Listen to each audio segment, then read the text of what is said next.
What's up, Yu-Gi-Oh! Sports Center people? This is Roberto back with another video, guys, and I'm doing another deck profile. This here is my 60 card Fusion Turbo. I played at the YCS. Um, this deck goes first or second, a very solid deck. I love it.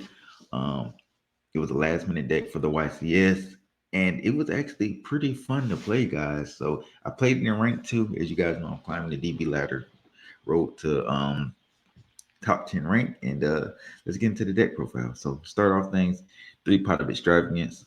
This is one of those decks you can afford to banish some of your extra deck cards because you play a variety of ways to win, and you want to get major card advantage because you are playing a lot of going second cards too. This deck can go first or second, either or, which is one thing I love about it. But it's a very solid card to play in this deck because you can win not only with your monsters but your fusions, and you're not dependent on just one type of fusion monster. Three red eyes fusion. As you see, I played the dragoon package. Three red eyes fusion. Three red eyes insight. Um, this just helps me get the dragoon very fast, and that is one of the winning ways of the deck. A lot of people thought this was my only win con was dragoon because a lot of duels is all they seen, but it wins in so many different ways. And like I said, the deck is meant to go first or second. And Red Eyes Fusion is a good card to have going second or first because you can burn their monsters by popping them with Red Eyes. And sometimes you can OTK, and I have OTK'd a few people with the Red Eyes combo. And Red Eyes Insight just goes with it. It helps you get to it faster. Pot of Avarice. Pot of Avarice is good because a lot of times you're having a lot of monsters in your graveyard. And sometimes you want to get that Dark Magician and Red Eyes back in the deck so you can use another Red Eyes Fusion. And not only that, it gives you card advantage. You're drawing two cards. You're putting more cards back in your deck. You're already playing 60. So you're more than likely you're decking your opponent out sometimes. Just so many different things. Probably average worked out really well. I liked it in the deck. Only played one though. Didn't need any more than one. Just one of those cards that if you're grinding, it pays off in the grind game. Three super poly again, guys. Going second deck. Super poly is always needed. It helps break so many different boards because some cards just aren't strong enough to break the board themselves. And super poly is one of those cards that helps eliminate that problem. One call by the grave, it helps you. Your red eyes fusion push through. If we could play more, I would definitely play more, but it's at one, so I'll take the one in the 60. One lightning storm. You don't know if you're gonna go first or second sometimes, and lightning storm is dead most of the time when you're going first because you're gonna have cards on board, face up cards on the field. So I just played one instead of the typical two because the card is, like I said, the card is limited to two. Harpy's Feather Duster, I'm playing going second, so no need to explain that. Play against back row, Harpy Feather Duster is the card you want. Moving on, I do play the Invoke package. I play two Invocations, three Meltdown. Um, this is just another winning a way for me to win, another win con, not just depending on Red Eyes Fusion. I do play a variety of fusions, as I told you guys. Invoke really won a lot of matches for me at the YCS outside of other cards, but sometimes that invoke package came through in so many duels, just repeating it over and over, and just Alistair being able to keep monsters alive by discarding and pumping it up 1,000. A lot of people wasn't expecting that. Sometimes I would bump Dragoon up to 1,000 more attack. I believe one time he was at 5,000 because I negated. He was at 4K, and then I added another 1,000 to it, and it helped me. It helped me destroy something. I can't remember what it was. It might have been an access code at like 4,300. Uh, Cross out. That's just another card to help push through my Red Eyes Fusion, and other cards go through. It stops Ash. I play Effect Veiler, Imperm, um, cards of that sort. It helps me beat those cards because sometimes you get caught in situations where you'll lose a match because you lose to one single Ash based off your hand or one Veiler. I try to avoid that, and that's why I played three crossout designators. And leading to this next card, crossout helps that one too. Interrupt Kaiju Slumber. I played three of those. Again, I'm playing a going second deck, so three of these makes a pretty solid going second card. I play a lot of kaijus, as you'll see when I go down. Most people don't play as many as I do. Dark Ruler No More is next up. Dark Ruler No More. I played two of them. I didn't want to play three because sometimes three just is a little. I don't know. I don't like three. So I decided to play two of them. I think two was perfect. It didn't really come up too many situations, but Dark Ruler and Intro Kaiju Slumber did happen before for me, and it felt so good to use that combo. Um, this does conflict sometimes with Red Eyes Fusion, but sometimes you have to pick your poison depending on the situation. But it leaves you with a follow up for the following turn, so it's not that bad, guys. It could always be worse. Uh, so two desires. I can afford to banish and draw. I mean, even if I was to banish my Red Eyes and Dark Magician, I have different ways of winning, so that's not a big deal. Uh, my win cons is so, like I said, I got so many different win cons from the invoke system to the Red Eyes package, the Slumber package. I have the Super Polys. It's just a lot of different win cons, so I can afford to play Desires because banishing a Dark Magician or Red Eyes won't be the end of the world for me. Red Eyes Wavering for the Red Eyes Insight, Red Eyes and Dark Magician, obviously for the Red Eyes Fusion. Two Ash Blossom. I was gonna play one, but sometimes I do want the Ash Blossom not just for a crossed out target, but I also want to I want to use it. Sometimes going second. It is a going second card. Effect Veiler, that is a crossed out target. Three Alistair, that's my Invoke engine. As I told you guys before, I'm playing the Invoke package. Uh, this was the MVP for me a lot of games. Like I said, I told you guys I used it with Dragoon one time to save me from losing. Um, I just love Alistair, man. You can't hate on the Invoke engine. Then we have the Kaiju package. I play Gamma Seal. I play Death Gardarla, the whatever, you know what I'm talking about. The Wind one. I play Mad Flame. I play Sticky String. I play Raiden, and I play the Thunder King, and I was actually playing the other 3,000 attack or 3,300 attack one. I just recently took it out, uh, but it's pretty solid. I like it. I like it at six. I think six is good because it doesn't force me to run out of kaiju's. I'm playing 60 cards, so it's not like I'm drawing a million kaiju's. So it works out. Two karma cannons. Like I said, guys, I can go first or second. These are the going first cards. So two karma cannons. Love this card so much. It does so much, guys. Like you really have to understand karma cannon is a very powerful card, man. People just don't understand what this card does and how much it does for the deck. Um, this right here is literally can be a win con at times. It can really be a win con, especially when you're playing Dragoon and you book everything.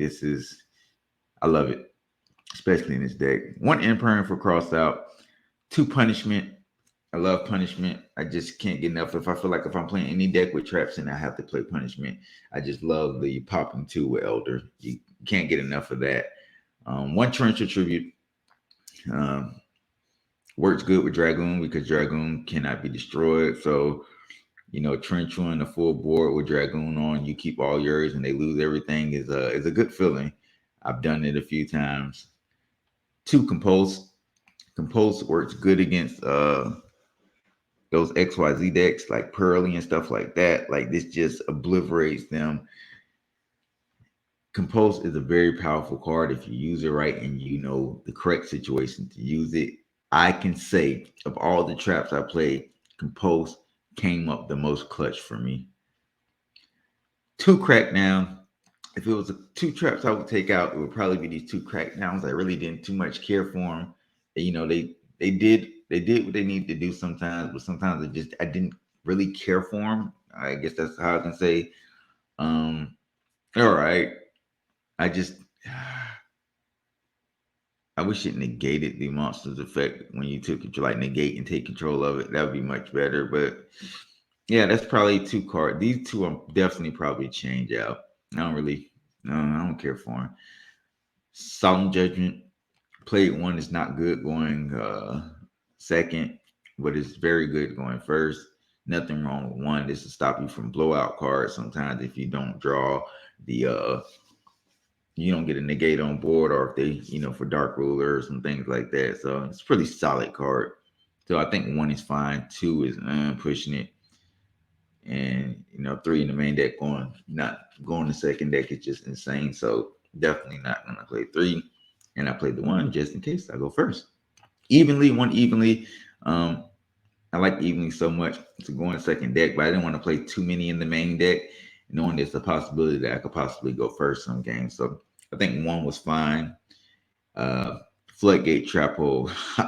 This card is a distant karma cannon. I just love setting people's monsters face down. I like the Floodgate Trap Hole at one. I'll keep it at one. It didn't do me any damage, didn't hurt me, or didn't help me too much. So I'll keep it in there for right now. But if it was a card I could take out, another card, Floodgate and Solemn are two cards that don't have to be in the main deck. Last but not least, Needle Ceiling. This comes up more than enough because sometimes you can't torrential because they're not summoning, but they have four monsters on board, or there are four monsters on the field, and you can Needle Ceiling. That's what I like about Needle Ceiling. That's why I play 1-1 because they're both situational cards. And Needle Ceiling sometimes isn't good if they don't have if there's not at least four monsters on board, so it can be a dead card. That's 60 card main. Go to the side deck.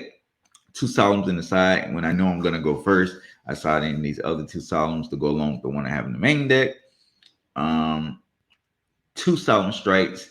I don't think I ever really needed. I don't think I drew the Solemn Strikes when I sided them in, but Solemn Strikes are pretty good.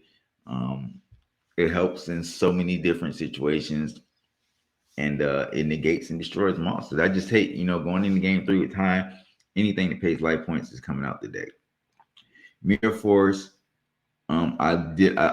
Mirror Force came in the clutch. I'm not gonna lie. So if I'm not mistaken, I'm pretty sure I main deck two Mirror Forces, and something was a little different in the deck. I don't remember exactly what it was. I can't remember exactly what I had differently in here. I'm pretty sure I had at least one Mirror Force in the main deck. At least one in the main deck, but my list, it changed. I think that's the only thing that may have changed from the deck was the Mirror Forces, but everything else was still the same. So Mirror Force came, a lot of people weren't expecting, especially a couple of cash players. He caught them off guard and they lost everything. So I loved it. Two Cosmics, just in case I play against some kind of back row deck. Some bull crap. Just another back row hate. Two Cosmics. Two more Evenlies if I'm playing against, again, a deck that can set up a lot of cards, but with no magic trap negates. Evenly is like a real blowout. It was a blowout against Cash a few times for me. Um, like I said, just wouldn't play three in the main deck because you don't know if you're gonna go first sometimes. Three Drove. I don't really care. I don't think I ever really sided Drove in. Just wasn't powerful. Well, I don't know. Drove, I'm definitely probably gonna take out of the side deck. Hey, to each his own. And then Ghost Bell. Ghost Bell did its thing. I definitely should have played three Ghost Bell and two Drove, but I will be eliminating the Droves and replacing them with something else. Well, a Ghost Bell I did like. Now on to the extra deck. Three Dragoon because I play Pot of Extravagance, and I definitely don't want to lose all my Dragoons. Uh, on top of that, I got two Elder, two Supreme King Venom Fusion Dragon. Uh, That's for the super parley, and that's for the punishment. Then we have Garua, Mud Dragon, some more super poly targets. And like I said, I'm playing extravagant, so I gotta have plenty. But I want to have a variety of super poly targets because there are a lot of situations come up, and you don't want to be like, damn, I need this, I need that. Invoke Raiden, one of my invoke. This is like one of my favorite invoke cards. The Book of Moon is so powerful. A lot of people sometimes I've actually beaten people just because of that one Book of Moon. Two Mechaba, you just This card's so important. You could do it at one, especially playing pot of average. You could definitely do it at one, but two was I like two. I'll probably keep it at two for now. One invoke Perker trio, I don't really think it came up, but I just feel like you need it because there are situations where you need to out certain cards, and this card really comes in the clutch. Um, One invoke Agurius. I really use this card a lot. I can't even lie. This one, like, I want to play it at two, but two never came up. But how many times one helped me makes me want to play two of them just in case something happens to the one. Because Cashier will rip cards from your extra deck. So yeah. And then the last but not least, my one link monster, Moon Maiden. That's for the Alistair. Self-explanatory. Really don't have to say much. Overall, I love the deck. I'd give it a 6.5 out of 10. As overall as how much I liked it. It was a fun deck. I was beating all the Cash was my best matchup. I was winning against all the Cash players. This deck is very, very good against Cash. It does not lose to the typical banish stuff, and it's just a very solid deck. And like I said, it can play going second or first, which helped me win a lot of matches, guys. So let me know in the comment section what you think. What would you change about the list? Oops, I didn't mean to do that. And this is my list, my 60 cards Fusion Turbo, guys. So let me know in the comment section what you think. Yu-Gi-Oh! Sports Center out.